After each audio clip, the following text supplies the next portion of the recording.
Ka-IDCE kune approach lesebentako lokuthiwa yi-project tailored finance. Kusho ukuthini lokho?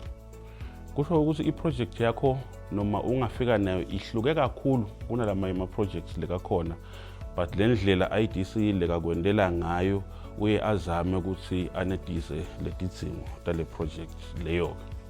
Asengibekise nje ukuthi uchamuka ne-project yakho une-stress sekukuthi mina mhlawumbeni kutawuphela 3 months ngikhani ngivuna kanti ngendeka IDCE utawube afuna ukuthi kubhadarwe njalo ngenyanga. Siyakhona lokuthi sikwendele lokufuna kuwena. Nangabe wena mhlawumbeni i-project yakho ikhomba ukuthi ingakhona ukuthi ibhadare njalo after 3 months siyakhona ukuthi sikwendele lokho. Ungaze ube stressed ukhanze simhlawumbeni seyiphela inyanga usakhona ukubhadara ngokuthi awukavuni. Kwesinye isikhathi futhi kuyendeka ukuthi lamanye ama-project abhadare emva kweminyaka. Nako lokho-ke siyakunika nje leli thuba lokuthi usebende uze ubhadare emva kweminyaka. Lokho sikubita ngekuthini-ke kuthiwa i-grace period, la khona usebenda ungayikhiphi imali bese kufika isikhathi sekubhadala lesimiso. Ngisho ngazuthi project tailored financing lokho ufaka ekhathi ama-grace periods,